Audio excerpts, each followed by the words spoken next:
el 11 de julio del año 1984. Algunos no estaban en este mundo en ese año. El Señor llegó a mi vida por el ministerio de un hombre que Dios utilizó, y este hombre está con nosotros hoy. Nuestro hermano Jorge Iván Paneso, para la gloria del Señor, me compartió la palabra y el Señor abrió mi corazón y pude llegar por la fe a Él. Entonces, gracias a Dios por tenerle aquí hoy de parte del Señor para compartir no la palabra del hermano Jorge Iván Paneso, sino la palabra de Dios. Entonces, quien pueda, hermano Jorge Iván Paneso. Hermanos, muy buenos días. Para mí es de mucha alegría estar acá con ustedes, por lo que significa verme con personas que llamamos de la vieja guardia, ¿cierto? Hermanos que nos levantamos juntos en el Señor. Y bueno, Moncho me trajo recuerdos muy bonitos de esa época, cuando estábamos compartiendo el Evangelio en la casa de él. Y aún recuerdo que lo estaba discipulando con un material que se llamaba Los Navegantes. Teníamos versículos de memoria, no sé si Moncho recuerda, un tiempo muy bonito. Y para mí es de mucho gozo ver a Monchito, después de tantos años, perseverando en el Señor. Y me gozo mucho en eso. Bueno, hermanos, hay un himno de los hermanos. Yo quiero que cantemos una estrofa y el coro. Ustedes se lo saben de memoria. Todas las promesas del Señor Jesús son apoyo poderoso de mi fe. Mientras viva aquí cercano de su luz, siempre en sus promesas confiaré. Grandes, fieles, las promesas que el Señor Jesús ha dado. Grandes, fieles, en ellas para siempre confiaré. Amén. Bueno, esa canción es muy hermosa, es un himno de nosotros llamamos de la vieja guardia. Para mí también fue de mucho gozo escuchar estas canciones que ustedes estaban cantando, porque trae recuerdos muy preciosos a mi mente. Hoy tengo un tema en mi corazón que es hablar de la fidelidad de Dios. Se llama, el título del mensaje es Fiel es el que promete. Hoy voy a hablar de eso, de las promesas del Señor. Cómo el Señor nos da preciosas y grandísimas promesas. Voy a primero a definir el concepto de promesa. Después vamos a hablar de la naturaleza de las promesas del Señor. Y en último lugar vamos a hablar de la responsabilidad del creyente frente a esas promesas del Señor. Entonces vamos a mirar algunos versículos.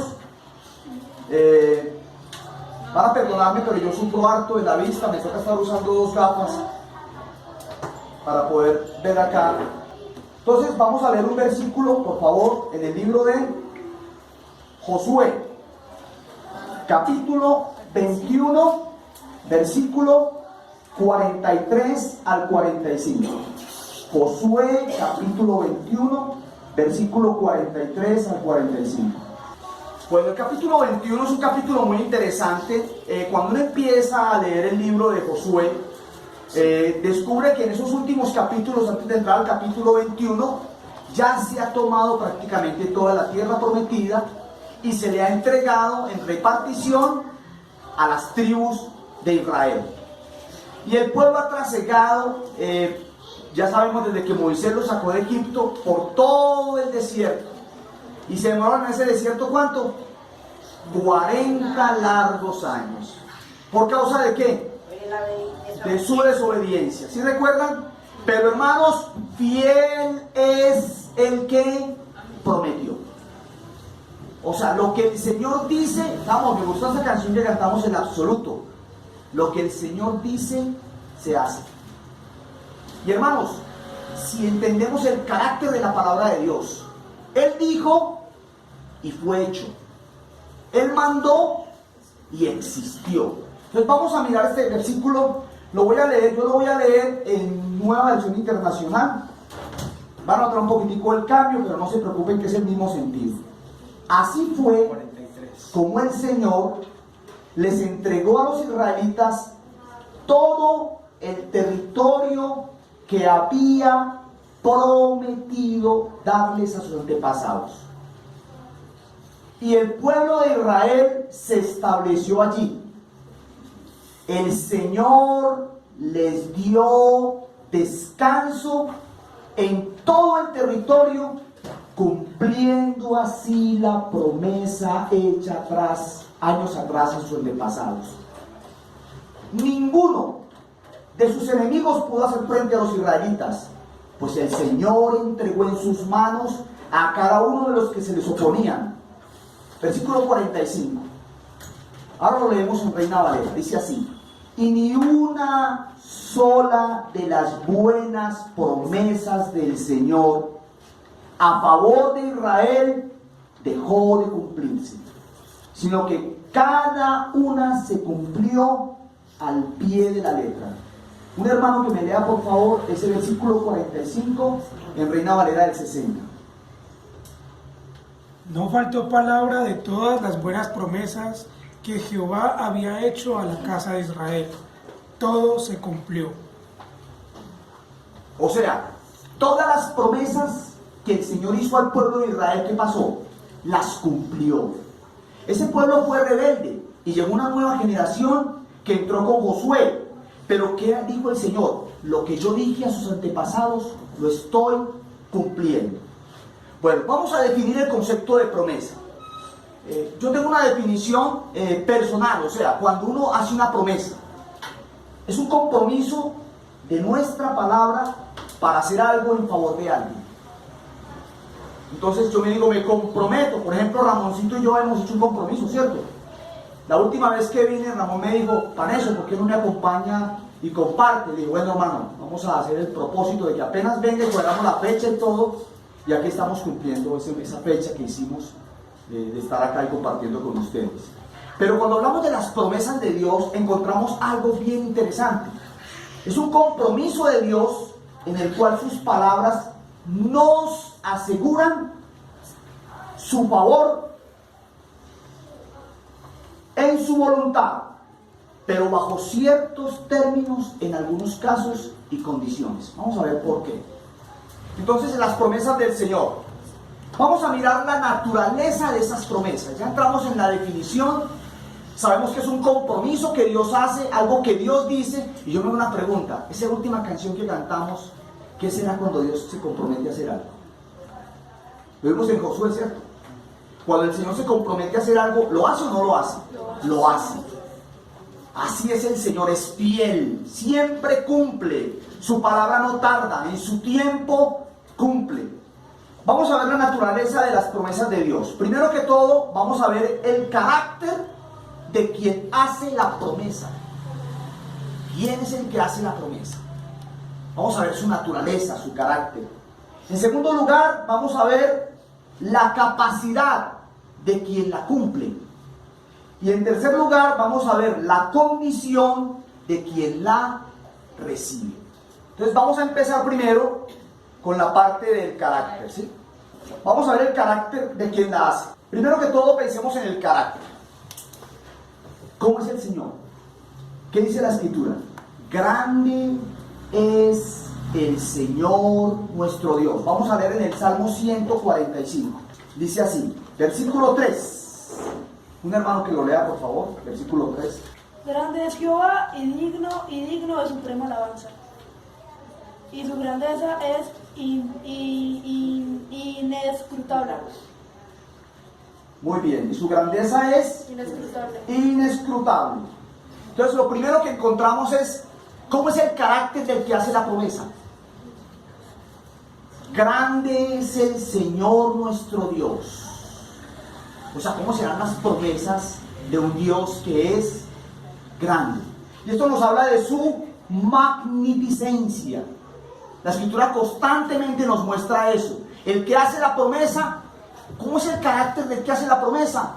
Es magno. ¿Qué significa la palabra magnificencia? La palabra magno significa grande. Ustedes recuerdan que había un Alejandro muy famoso en Grecia. Se llamaba Alejandro Magno, el grande.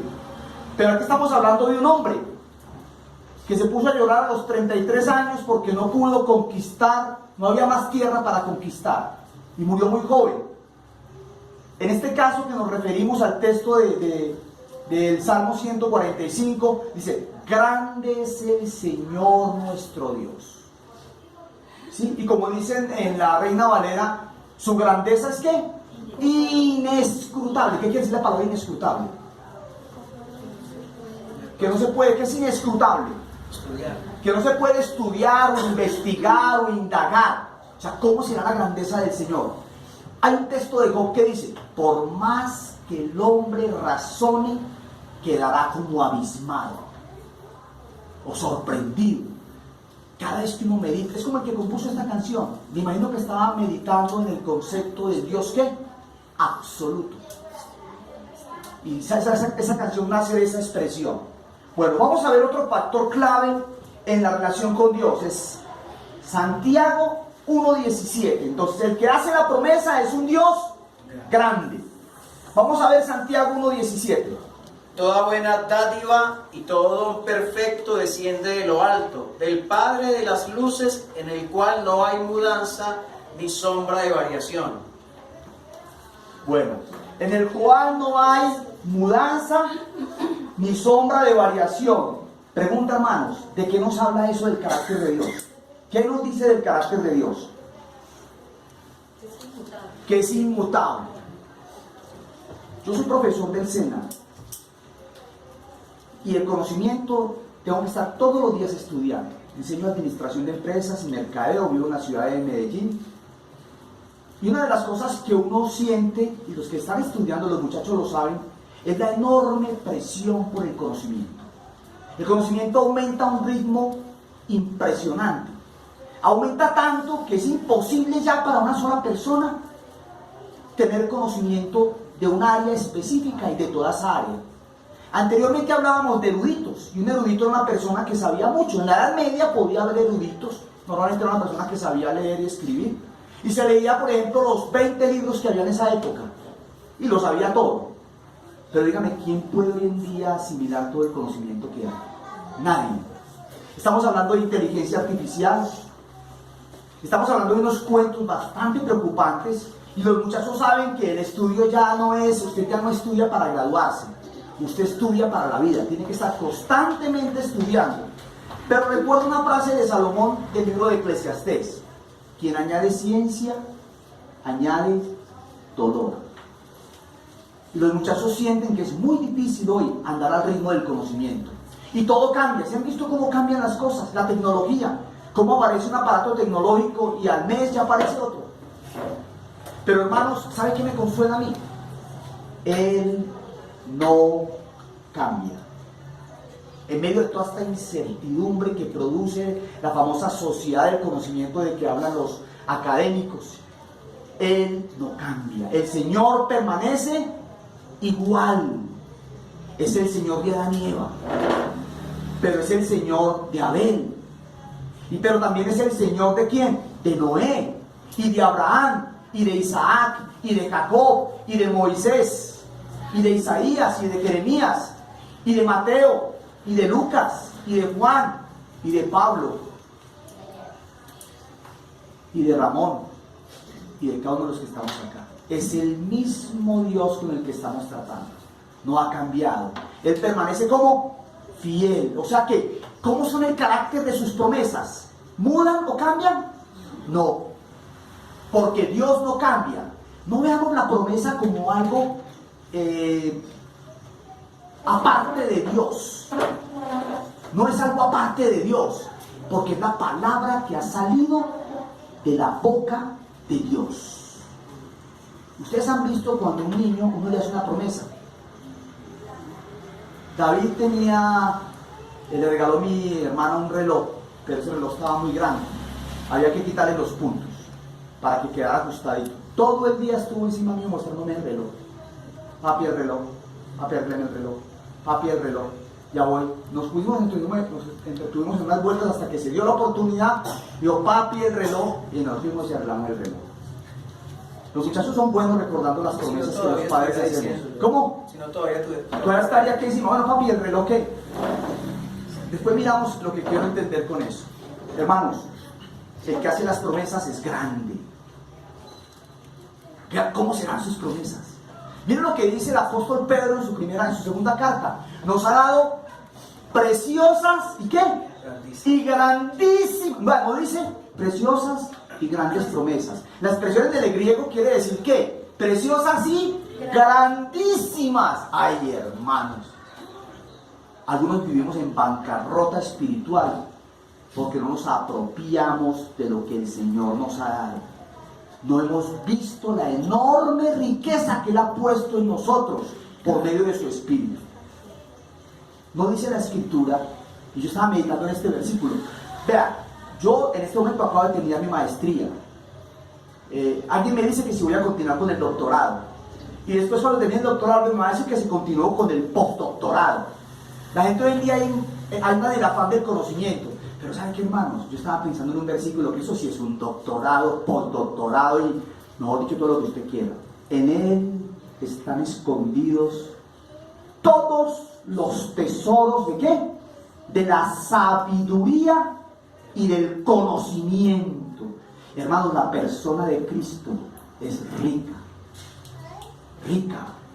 No hay cómo agotarlo a Él.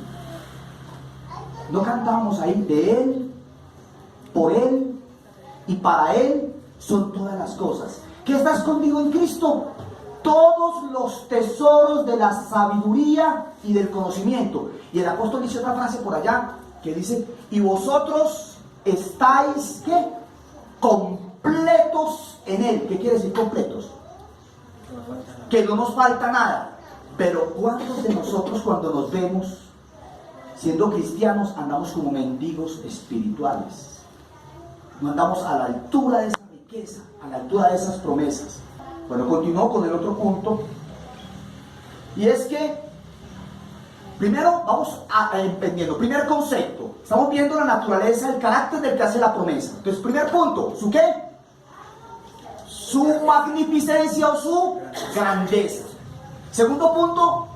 Su inmutabilidad. O sea que, ¿será que la palabra de Dios cambió? La promesa que Dios hace, ¿ya cambió para el siglo XXI? No.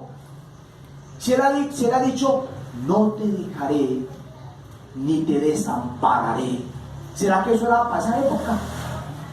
¿O será que esa es la promesa del Señor para nosotros? Entonces, hermanos, es importante tener presente ese punto. El tercer punto es su palabra. Vamos a ver cómo es la palabra del Señor. Y hay un salmo que ustedes saben que es el salmo más largo de la Biblia, que es el salmo ¿qué? 119. ¿Sí? Ese salmo 119 tiene un énfasis especial ¿en qué? ¿Sí saben en qué? La palabra, la ley, los mandamientos. ¿Con qué limpiará el joven su camino? Con guardar su palabra. En mi corazón he guardado tus dichos para no pecar contra ti. Entonces, el tema central del Salmo 119 es la palabra. Y hay un versículo que quiero que lo leamos, que es el Salmo 119, el versículo 89 y 91. Para siempre, oh Jehová, permanece tu palabra en los cielos. De generación en generación es tu fidelidad. Tú afirmaste la tierra y subiste. Por tu ordenación subsisten todas las cosas hasta hoy, pues todas ellas te sirven. Miren en esta versión.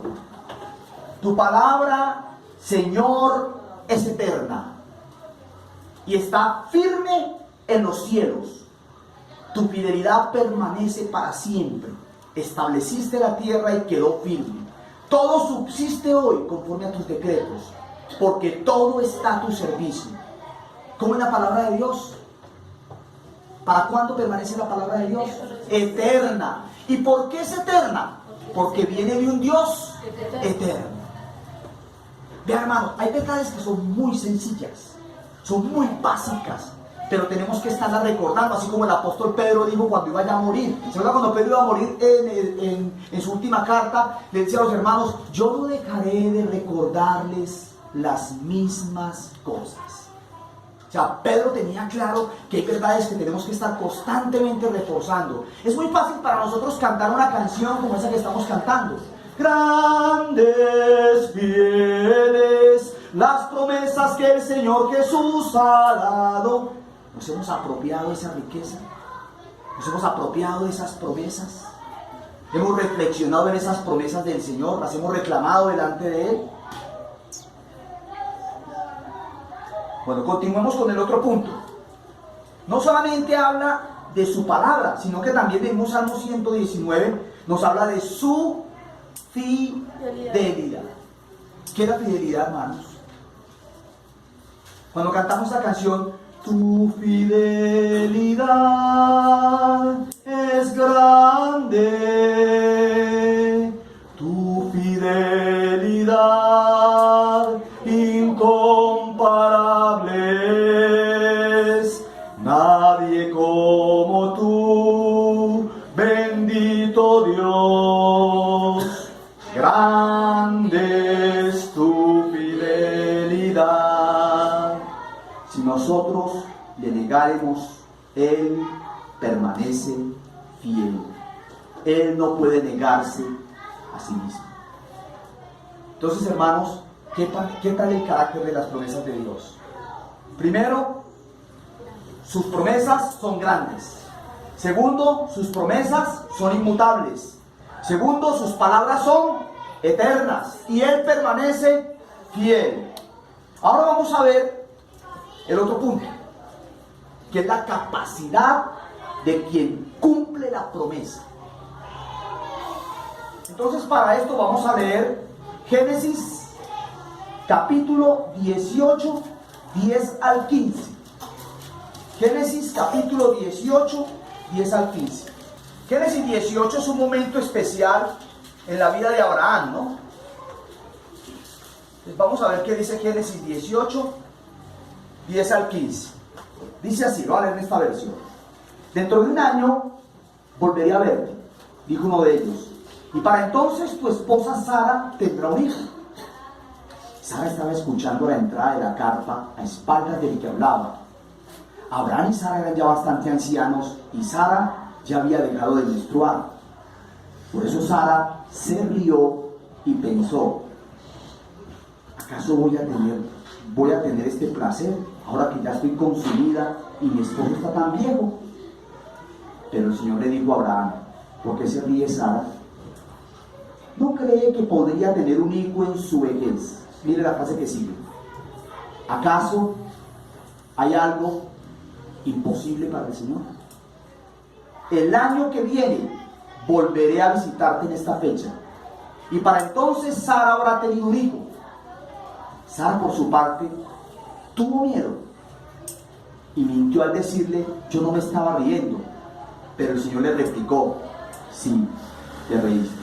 Esta versión tiene un contexto bien interesante. ¿Cómo se llamó el hijo de Sara? Sara. ¿Y qué significa Isaac? Risa. Entonces imagínense usted llamando al hijo todos los días, ¡Risa! ¡Venga, Risa! Y Sara se acordaba, ¿cómo me puede haber reído del Señor? El Señor llevó a Sara y a Abraham al límite, ¿se acuerdan? El Señor cumplió su promesa con ellos, pero ¿cuándo la hizo? ¿Cierto que el texto dice más atrás, en el tiempo del Señor? Y ellos ya estaban como viejitos. Imagínense, ancianos, ya sin poder tener hijos. Cuando Dios cumple sus promesas, deja su firma. Deja la firma de que Él fue el que lo hizo. Y si ustedes observan aquí en este pasaje, al final, ¿qué encontramos? Que Dios cumplió su promesa a Abraham.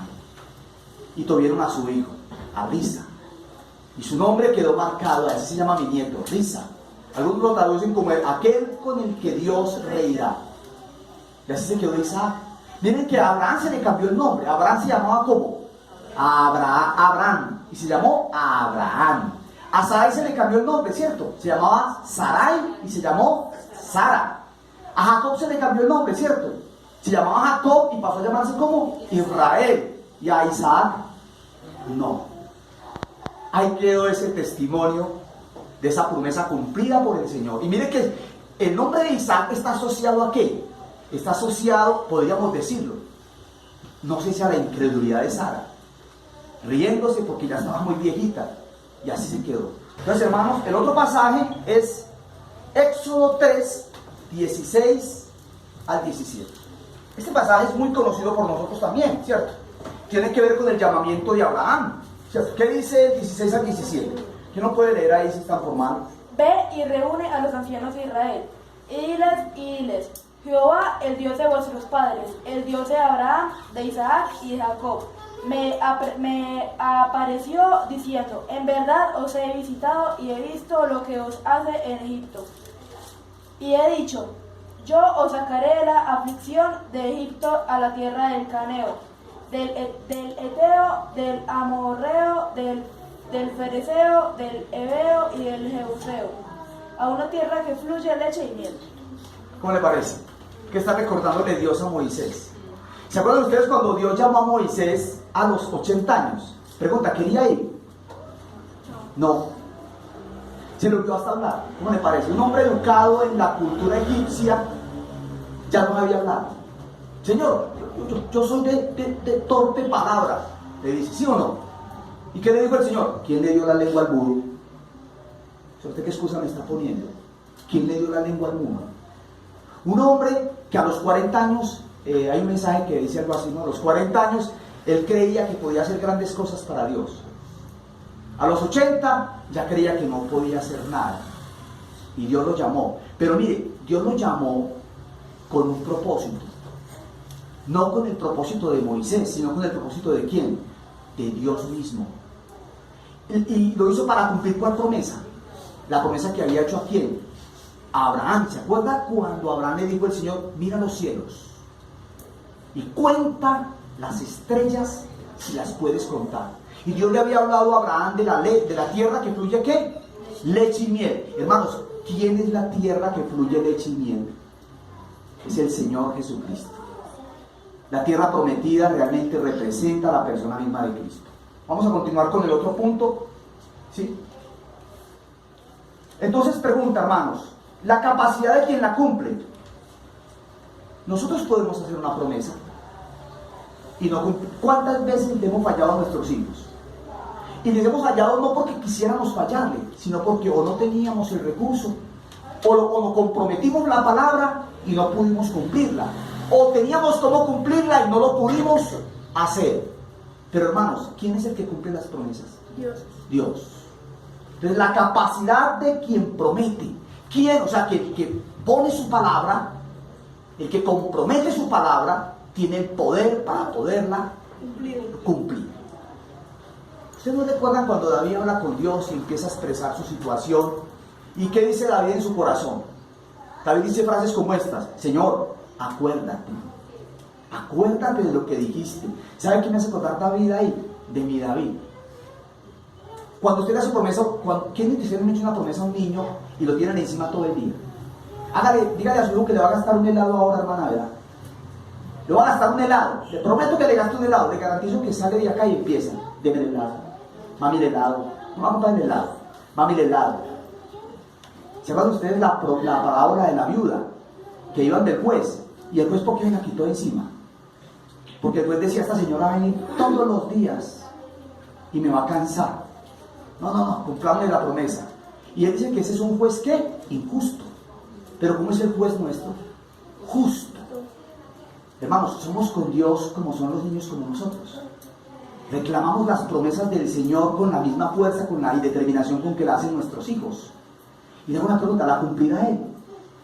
¿La cumplirá? Póngale al Señor y recuérdele su palabra. Acuérdate lo que dijiste. Eso no es lo que le decía David. Acuérdate lo que dijiste. O sea, es como si David estuviera por ahí sufriendo. Usted ven a David, ¿por qué te turba su alma mía?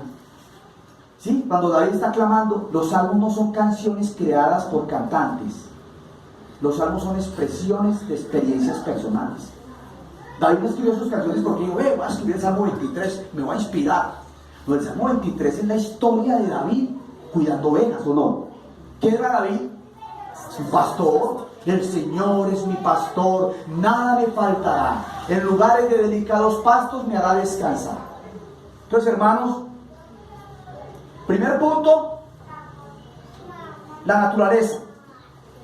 Tercer punto, la capacidad. Y ahora sí vamos a ver la condición de quien la recibe. O sea, ¿cuál es nuestra responsabilidad cuando recibimos una promesa del Señor? Hermanos, hay promesas de la vida que son condicionadas, ¿cierto que sí? ¿Qué es condicionadas? Que esa promesa está amarrada al cumplimiento de algo. Les doy un ejemplo. ¿Se fue el sonido? No hay problema. Les doy un ejemplo. Cuando dice, por ejemplo, honra a tu padre y a tu madre para que te vaya bien y seas de larga vida sobre la tierra. Pregunta, ¿quién puede reclamar esa promesa? ¿El que qué? El que honra a su padre y a su madre. Eso dice el versículo, ¿no? O sea que esa es una promesa ¿qué? Condicionada. Pero esta otra promesa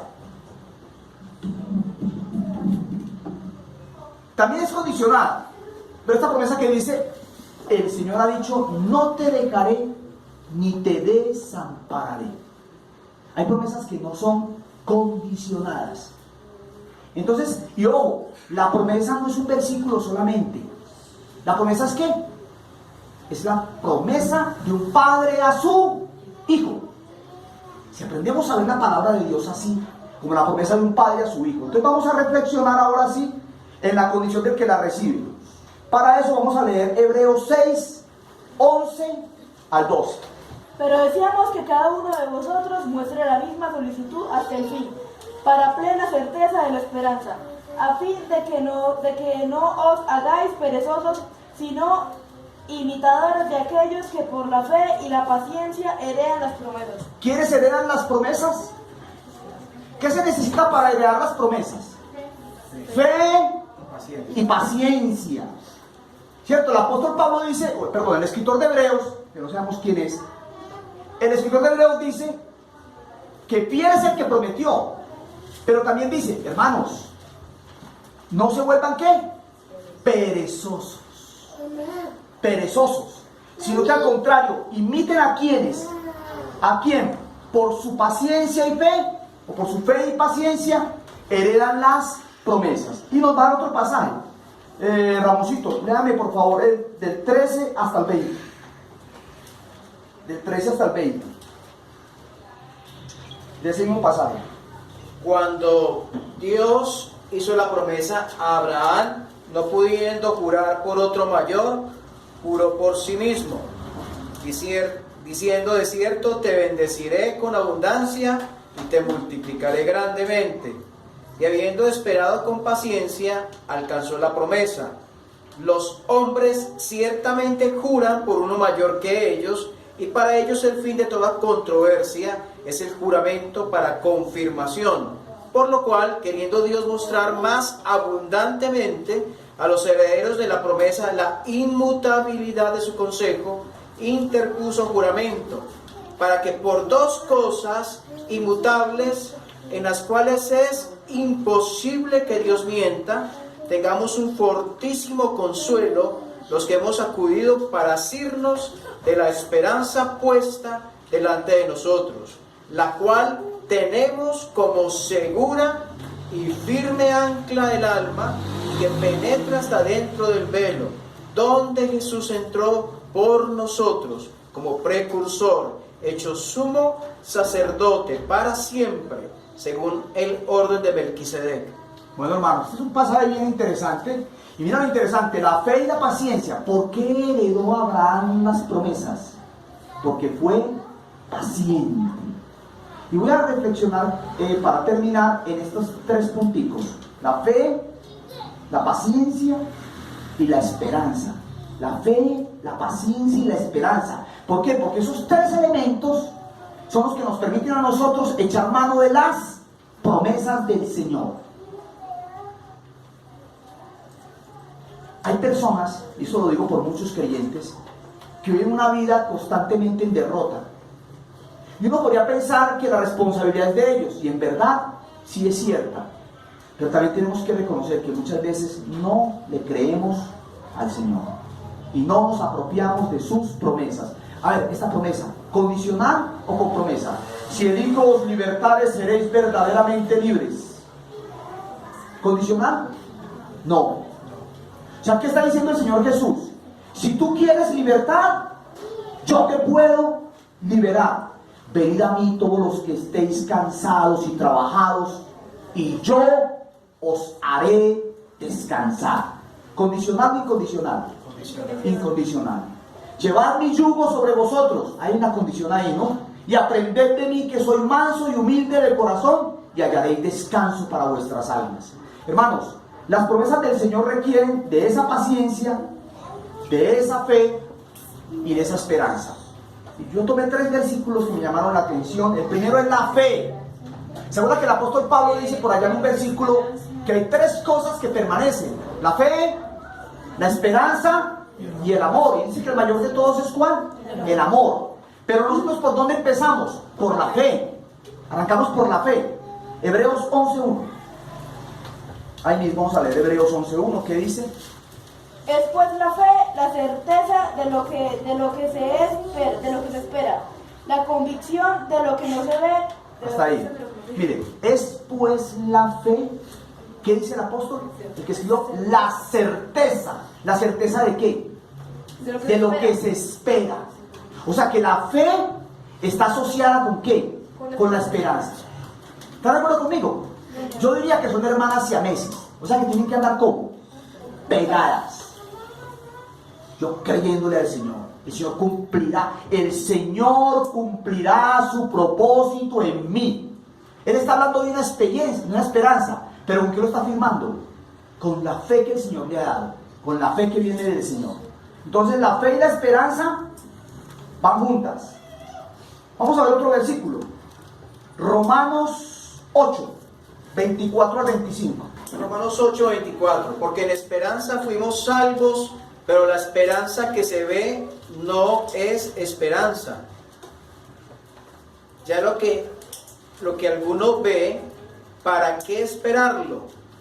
Pero si esperamos lo que no vemos, con paciencia lo aguardamos. Entonces miren lo que dice también Pablo en este versículo por el Espíritu Santo. Que la esperanza se apoya ¿en quién? En la fe. Porque ¿qué es la esperanza? Yo tengo la esperanza de esto, pero dice el escritor, pero la esperanza que se ve, ya no es esperanza. O sea que la esperanza sin fe no es esperanza. Entonces mire, otro elemento clave, fe y esperanza. Pero vamos a ver la fe asociada a la paciencia. Esta también es bien, es como un triangulito, ¿no? La fe, la esperanza y la paciencia. Vamos a ver a la fe asociada a la paciencia. Santiago 1, 2 al 4. Santiago 1, versículo 2. Hermanos míos, tened por sumo gozo cuando os halléis en diversas pruebas, sabiendo que la prueba de vuestra fe produce paciencia. Mas tenga la paciencia su obra completa, para que seáis perfectos y cabales sin que os falte cosa alguna. Entonces viene interesante, ¿no? Ahora la fe se asocia ¿a qué? A la paciencia. Pero miren interesante cómo se produce la paciencia. No. De manera, hermanos, que la ¿qué? La prueba de vuestra fe produce paciencia. ¿De dónde viene la paciencia? De la fe puesta a prueba. ¿Cierto que sí? O sea que la prueba es ¿qué? Necesaria para que se produzca ¿qué? La paciencia del Señor en nosotros. La paciencia. Porque es que ¿cómo se heredan las promesas? Con la fe y la paciencia. John Mueller tenía 2 grandes amigos por los que oró toda la vida. Incluso en un mensaje él lo dice. Que él ha orado por esos amigos toda la vida. Y oraba para que conocieran del Señor y se salvaran. Y no lo vio en vida.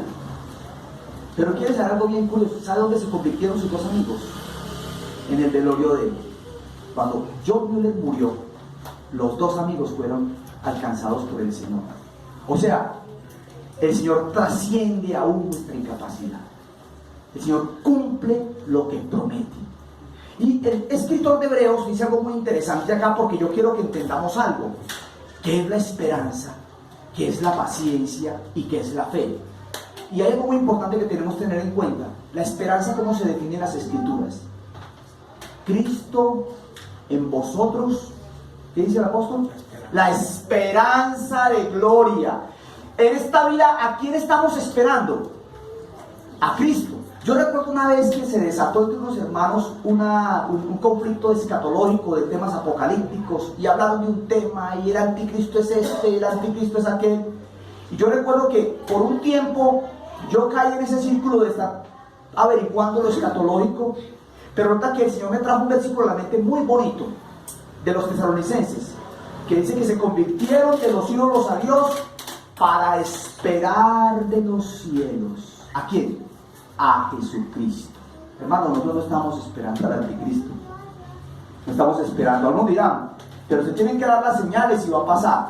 Nosotros estamos esperando al que es nuestra esperanza de gloria. O sea, ¿a quién? A nuestro Salvador, a nuestro Señor. Entonces, hermanos, ¿cuál es nuestra responsabilidad? Es fe, paciencia y esperanza. Así como Abraham, uno podría pensar, pero es que Abraham al final de cuentas perdió la paciencia y terminó teniendo un hijo con Agar la egipcia. ¿Por recomendación de quién? De Sara, ¿cierto que sí? Pero uno podría pensar, increíble, pero el Señor hizo una promesa y entonces a causa de eso no la cumplió. No, la cumplió, pero la cumplió en el momento en que no había señal de duda que era Él quien la había cumplido. Y terminemos leyendo el último versículo de este Hebreos de acá, que me parece muy interesante, de Hebreos 6, que dice, habla de lo hizo así, dice, los seres humanos, versículo 16, juran por alguien superior a ellos mismos, y el juramento, al confirmar lo que se ha dicho, pone punto final a toda discusión. Por eso Dios, queriendo demostrar claramente a los herederos de la promesa que su propósito es inmutable, o sea, que lo que era determinado no cambia, la confirmó con un juramento. Oiga, hermano, ¿usted se imagina cómo será Dios hacer una promesa y ponerle un juramento? ¿No te parece? O sea, como quien dice, poner su sello de una vez, pero poner un juramento.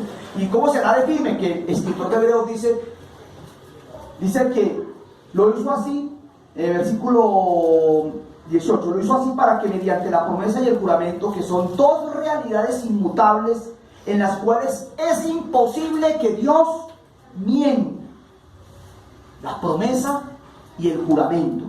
Y dice, tengamos un estímulo poderoso, los que buscando refugio nos aferramos a la esperanza que está delante de nosotros.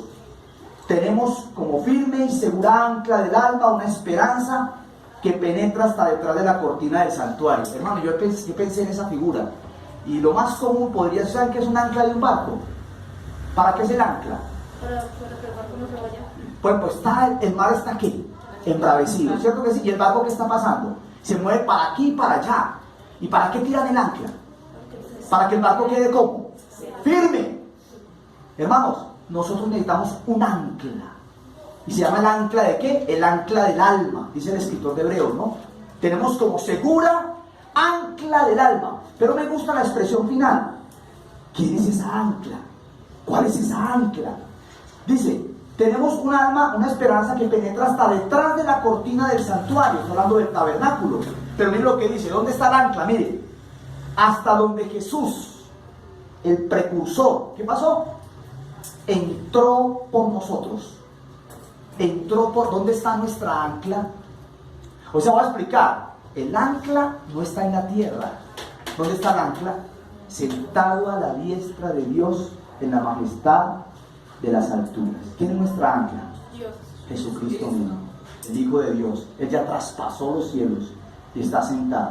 Entonces, que el Señor nos ayude, hermanos, como conclusión, a apropiarnos de las promesas del Señor, a darnos cuenta quién es el que hace las promesas.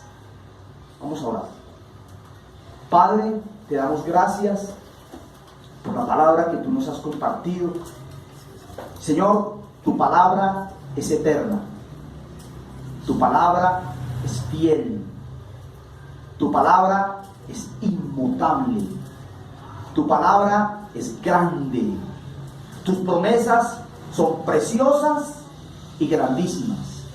Señor, no permitas que vivamos en bancarrota, que vivamos como mendigos, que vivamos en pobreza espiritual, por no echar mano de las promesas que tú nos has dado, promesas maravillosas por las cuales participamos de tu naturaleza. Tú deseas que seamos santos como tú eres santo.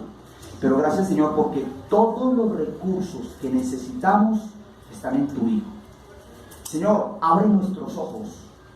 Como decía el escritor, alumbra los ojos de nuestro entendimiento para que sepamos cuál es la promesa a la cual tú nos has llamado, cuáles son las riquezas de la gloria de tu gracia para con nosotros y cuál es la supereminente grandeza de tu poder. Padre Santo, abre nuestros ojos para ver el tesoro, el depósito que hay en nuestros corazones por medio del Espíritu Santo de Dios, quien nos trae toda la riqueza de Cristo, toda la abundancia de Cristo, toda la efectividad de la obra de Cristo en nuestras vidas. Padre, abre nuestros ojos para poder ver, para poder contemplar la grandeza de lo que tú has hecho por nosotros. Te damos gracias, Señor, por este tiempo que hemos pasado. Bendice a los hermanos que están acá, cada uno en especial. Bendice a los que no alcanzaron a llegar. Y, Señor, que tu palabra quede en nuestros corazones, consolándonos, en nuestras mentes, edificándonos, y en nuestras conciencias, exhortándonos para la gloria y la honra de tu nombre, en Cristo Jesús. Amén. Gracias, hermano. El Señor les bendiga.